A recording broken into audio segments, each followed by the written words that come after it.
Chapter 7.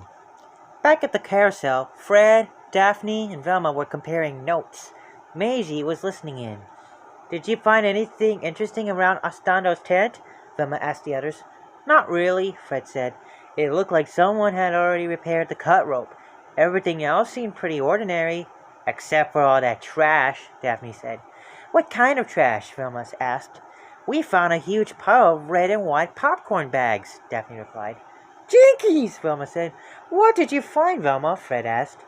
"I found this by the gate to Bossy's pen," Velma said. She held out a crumpled-up red paper bag. "Looks like our creeper likes popcorn," Daphne said. Just then, Shaggy and Scooby ran up to the carousel. They were out of breath. "What happened to you two?" Fred asked. "Like the creeper were after us," Shaggy exclaimed. "We were on our way to get a snack, and he chased us into the funhouse, and he almost got Scooby-Doo, too." "Well," Scooby barked, nodding. "Right, Rush!" Scooby pretended to run. Then he reached back and grabbed his tail with one of his paws, then pretending he was the creeper. Scooby gave his tail a hard tug. Scooby fell to the ground, and then started rolling around. "We left him in the funhouse," Shaggy explained. "Man, he was tumbling around like socks in the clothes dryer." He and Scooby giggled. "Now, I don't know about you guys," Shaggy continued, "but Scooby and I never got to have our snacks, so we're going to get some food." Shaggy took a folded piece of paper from his pocket and opened it up. Scooby looked over his shoulder. "Hey, watch it, Scooby," Shaggy said. "Your hot Scooby breath is curdling the paper." Velma came over and looked at the map. "Where did you get this?" she asked. "I found it outside the funhouse," Shaggy replied. "It must have fallen out of the creeper's pocket." "Let me see," Fred said. Shaggy handed Fred the paper. Velma said. "I have a hunch that the creeper has made his last bit of mischief around here." "I think you're right, Velma," Fred said, nodding. "Gang, it's time to set a trap." Fred turned to Daphne and Maisie. "You two go find Pops and ask him to meet us at the Ferris wheel." "No problem," Daphne said. "Velma and I will be stationed there, waiting for the creeper," Fred continued. "We'll take care of everything here." "And that's where you two come in," Velma said to Shaggy and Scooby. "Huh?" Scooby asked. "You two will lure the creeper to the Ferris wheel," Velma said. "Like how could we get stuck with the creeper?" Shaggy asked. "Because he already knows you," Daphne answered. "And I'm sure he's pretty upset about your leaving him in the funhouse." "No way!" Scooby barked. "Come on, Scooby," Fred said. Scooby sat down with his paws crossed. "Will you do it for a Scooby snack?" Velma asked. "Uh-uh," Scooby said. "Will you do it for 2 Scooby snacks?" Daphne asked. Scooby turned his head and looked away. "How about for 2 Scooby snacks and all the cotton candy, popcorn, and snow cones you can eat?" Maisie offered. Scooby's eyes lit up, and a big smile crossed his face. "Rooker!" he barked, wagging his tail. Velma took 2 Scooby snacks out of her pocket and tossed them into the air, one at a time. Scooby jumped up and gobbled up each one in midair. "Hey, that's pretty good, Scooby," Maisie said. "You know, with a little practice, you could be a real carnival show dog." "Oh," Scooby said, blushing a little. "We're running out of time, gang," Fred said. "So let's get to work." Chapter 8.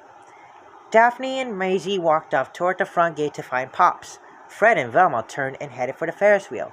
Shaggy and Scooby watched the others walk away. "Hey, Scoob," Shaggy said.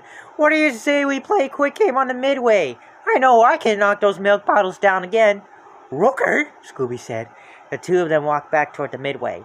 They stopped off for a bag of popcorn first. As Shaggy ate some popcorn, he realized that most of the games were closed. When he saw Stitch Morgan coming toward them, he called out, "Like, what's going on, Stitch?" "Pops decided to close early today," Stitch replied. "You know, with all the excitement about that creeper. But come back again." Stitch continued on his way. "If the carnival is closing, that means we're going to be here.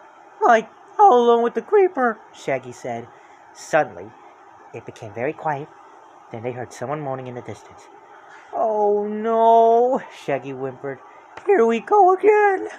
The creeper jumped out from behind one of the closed-up boots. "Arr!" he screamed at Shaggy and Scooby. "Rikes!" Scooby yelped. "Like, let's hide out of here, Scooby!" Shaggy said. Shaggy and Scooby turned and ran.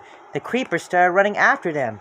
They ran past the games and snack stands. They ran past the carousel. They ran past the sideshow tents. "Like, Where's the Ferris wheel? Shaggy yelled as he ran. I don't know, Scooby replied. They saw Bossy's green and yellow tent. Shaggy and Scooby ran inside. The creeper followed closely behind them. Bossy was in her pen, cradling the teddy bear in her trunk. She watched the creeper chase Shaggy and Scooby around her pen and out the other side of the tent.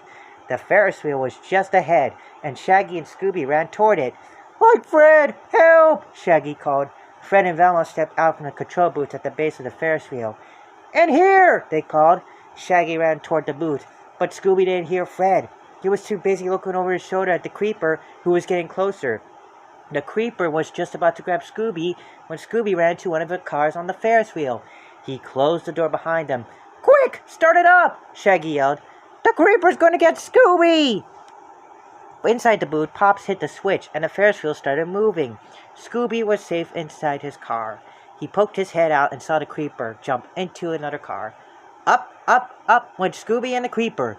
When the creeper's car was near the top, Pops hit the emergency brake and stopped the ride. We caught the creeper! Maisie yelled with delight. And Scooby-Doo! Velma added. Help! Scooby yelled. We have to get him down, Shaggy said. Pops realized the brake. Something's wrong, he said. I can't restart the Ferris wheel. So what will it do? Daphne asked. Wait for the police, Pops said. Scooby should be fine. The cars on the Ferris wheel are very safe. Besides, the creeper isn't going anywhere. You may have spoken too soon, Pops, Fred said. He pointed to the top of the Ferris wheel. Look! Everyone looked up. The creeper was crawling out of his car. He started climbing very slowly down the frame of the Ferris wheel. He's trying to get Scooby-Doo, Daphne exclaimed. Don't worry, buddy, Shaggy called. We'll save you.